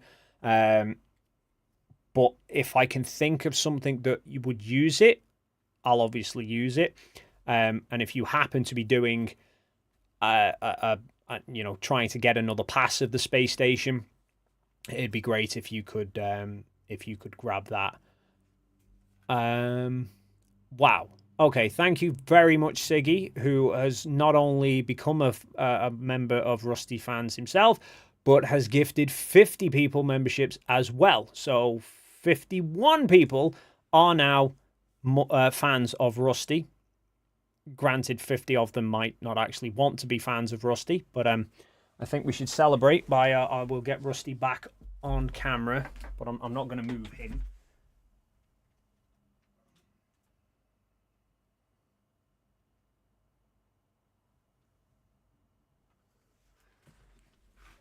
There he is. That is how Rusty has taken the actions of Siggy. He is now completely flawed. So thank you very much. Oh, and Siggy for 100 ARS says, I had to move and had lots pending, had to take care in real life, but I'm kind of back. I'm profoundly flattered you know me, to be honest. Thank you very much for that, Siggy. Very much appreciated. Yeah, I like I said, I mean, FTFE streams are what got me into doing these videos in the first place. The very first one I saw, I can still remember it. I had my computer desk was in the corner of the room over there, and I was putting together a video about fisheye versus rectilinear lenses and how the distortions between them work. And partly that was related to people I'd seen arguing about flat Earth on Facebook, where they'd say, like curvature, it's all fisheye, and most of the people not knowing about how distortion of lenses work. So I was actually putting together that video partly because of what I'd seen people argue on Facebook. And then I just opened up YouTube, and on the recommendation screen on the homepage, right there in the middle, one of FTFE's streams saying he was going into a Discord server full of flat earthers to debate them. And I was like, holy shit, people actually, like, I knew people went and like argued this on Facebook. I'd seen people argue it on Facebook, but I'd never thought that people actually were arguing it real time in conversations. You're not in frame, dog. That's why they say you should never work with kids or animals. No. Yeah, so I'd seen that FTFE stream, and I clicked on it, and I was like, what the hell is this? And I started watching it, and within 10 minutes, I was like, oh my God. But I'd seen somebody bring up the argument of curved horizons, and I was like, I'm making a video about that because I've got a perfect argument for it. And I've been watching FTFE streams since then, and Siggy, you were always popping up in them. And if Craig speaks very highly of you, then that's good enough for me, mate. And then you've come in with another super chat with 100 ARS. It says, Oprah just dropped. Yes. It's been easier for me to drop by MC Toons streams lately. Do you know, I can't remember I can't remember where you are, mate. You are like Argentina, or you're somewhere away from here. It's always difficult for me with MC Toons because he always winds up streaming at like 2 or 3 o'clock in the morning, my time. So usually the only time I get to catch MC Toon live is if I'm getting up early morning to go to a gym session, because I'll be up at about 5:30, and I can listen in to him like right near the end of the stream. But usually by the time the gym session's finished, he's usually gone. So, yeah. So anyway, the point I was getting to before I got sidetracked: engineers. Because for anyone who's missed this, I was joined in late. I was talking before because obviously certain flat earthers who couldn't tell their arse from their elbow when it come to actually measuring things seem to think that looking at the stars is somehow now measuring the earth. And I was... Rusty's gone. And so I was bringing up trigonometric heighting, which is something that surveyors do, and if you actually read up on trigonometric heighting, it does state that they correct for Earth curvature. And funnily enough, I'm just going to bring this back up on screen, just because I saw a certain flat earther lurking in the chat before. So this is the Committee on Surveying and Mapping. Looks like he's back, and I'm just going to leave that bit there for everyone to read over while I fix this camera.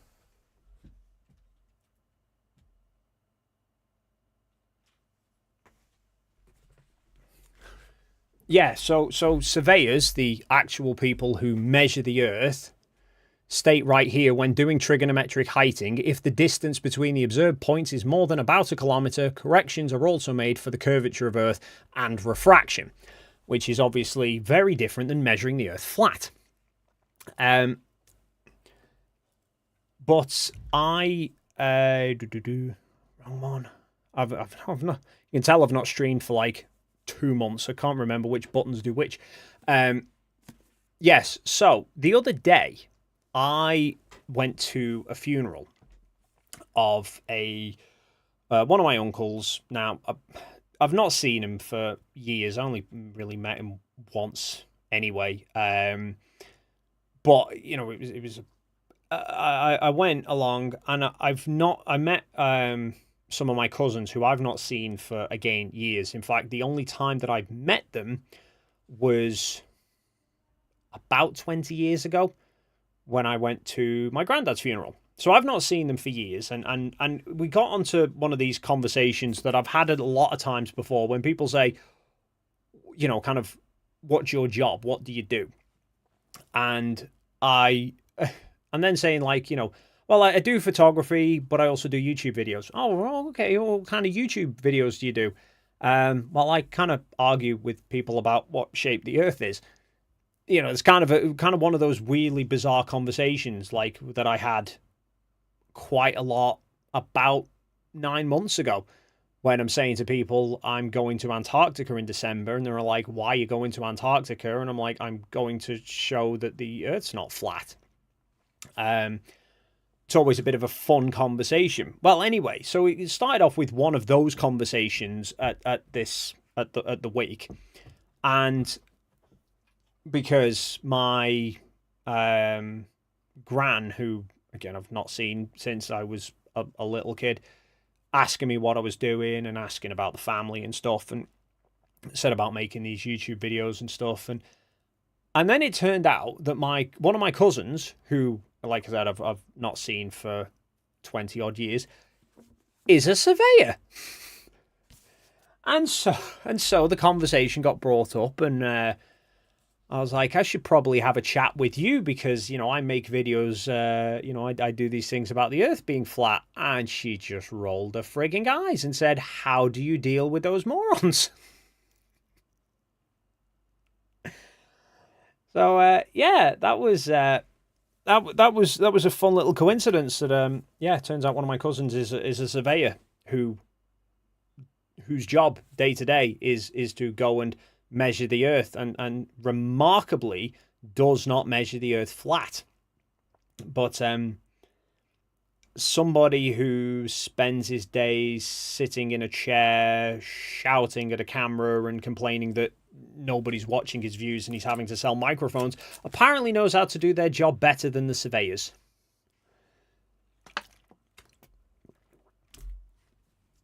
You alright, dog? You're a little bit off the frame. Hang on. Let me fix you there. There we go. Are you a bit warm? You are, aren't you? A little bit warm. All right. Oh, poor Dick Wayne. Poor Dick Wayne. We'll just put this here. We'll just put this here for Mr. Wayne, because hopefully he can read. There we go. I'll put that nice and big for him as we wrap things up. Megaloo for 50 CZK said, I'm here too, sir. Czechoslovakia. Hope you're enjoying your night. Long live Donut Earth. Thank you very much, sir. Make sure I've not missed anybody before I wrap this one up. Oh, Turtle Moves, £5. Apologies, I missed that one. Oakley must know the Earth is a sphere because he certainly knows when to deflect. Also, his voice changes to a smug pitch when he's being insincere. Well, I mean, you know, some people speculate that Nathan knows the Earth is a globe. All I will say is don't mention lighthouses. Hello.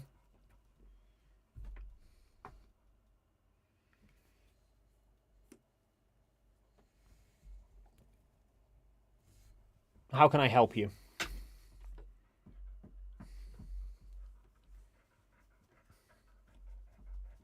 I know. I've been saying for ages I'm wrapping up, haven't I? It's like, I want to go. All right. Okay. All right. Is it toilet time? Is that it? Yeah. All right. Okay. And we're going to wrap this one up, folks, because 1 minute, all right?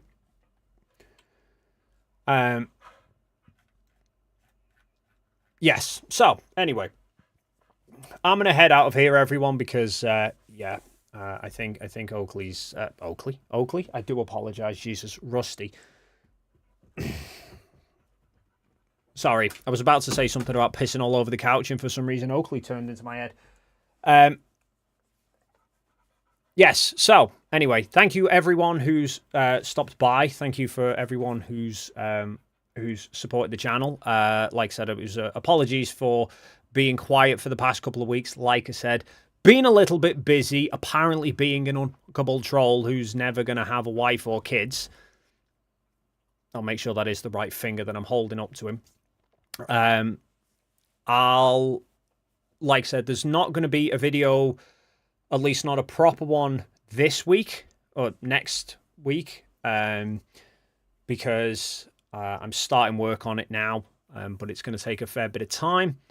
But I may well do a video addressing this whole TikTok saga, which for anyone who's missed it, just in case while we wrap this one up, if you are on TikTok and you happen up on seeing, not my face, that face, this channel is not me. Okay, so there's our channel on TikTok called Dave.McKeegan that's got 5,500 followers and posts all my videos, but it's nothing to do with me. So obviously, I mean, you can see the videos in there, but better if you watch them on YouTube rather than watching them in small segments. So, yeah. But yeah, that was basically the scam bit that I was referring to is this, that there's a channel that is posing as me. People are commenting, asking questions, thinking they're asking questions to me. It's not me. I've nothing to do with this whatsoever. I do have a TikTok channel that I've made, but there's no content on there at the moment. So I may well start doing TikTok. I don't know. We'll just have to see how time goes. But at the moment, the next couple of weeks are going to be really just trying to kind of get videos done, because I'm then going on honeymoon in in 5 weeks or so. And I'll be away for then 2 weeks from there. So,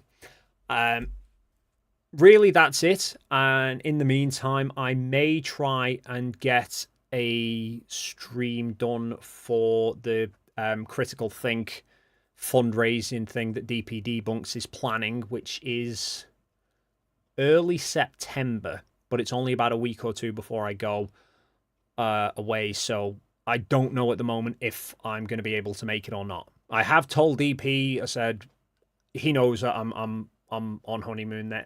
I'm on honeymoon middle to end of September. So I said I'm going to be crazy busy in the build up to it, mate. If I can do a stream, I will. But I know he's sort of asking everyone to commit to it now, and I said I kind of can't commit to it at the moment because I don't know where I'm going to be at in terms of videos. If I can chomp through and get some videos, plenty of videos made up in advance, I'll do a stream. But obviously, if I'm snowed under, kind of can't push it too much. But anyway, yes, thank you everyone for the support. Not just tonight, but obviously always for watching the videos. Thank you to everyone who has become a member of the Rusty Fans group today. Thanks to the amazing Siggy Sigwald for that. And yeah, we will see you in the next stream.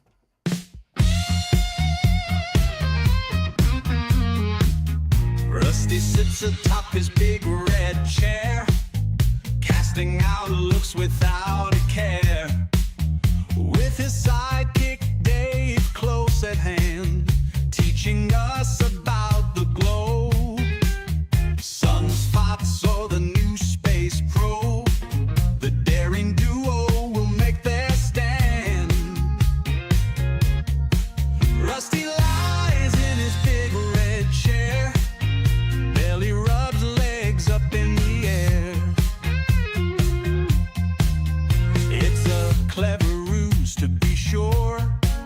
He may look sleepy, don't be deceived. Don't let your thoughts be preconceived. He can spring to life in a big red blur. Rusty has a nose for facts, a science-based directive. Battling conspiracy theories, a true canine detective. He can't be denied. So many have tried, so many have failed and ended up dejected, just like the fish John West rejected. So many of them to be corrected. Rusty sleeps in his big red chair, those floppy ears still hear, I swear. He dreams of conspiracies to come. Dave leaves him be, he knows the score. It's action that this hound lives for, and his foes must all eventually succumb. Rusty has a nose for facts, a science-based directive. Battling conspiracy theories like a true canine detective. He can't be denied. So many have tried, so many have failed and ended up dejected, just like the fish John West rejected. So many of them to be corrected. Yeah,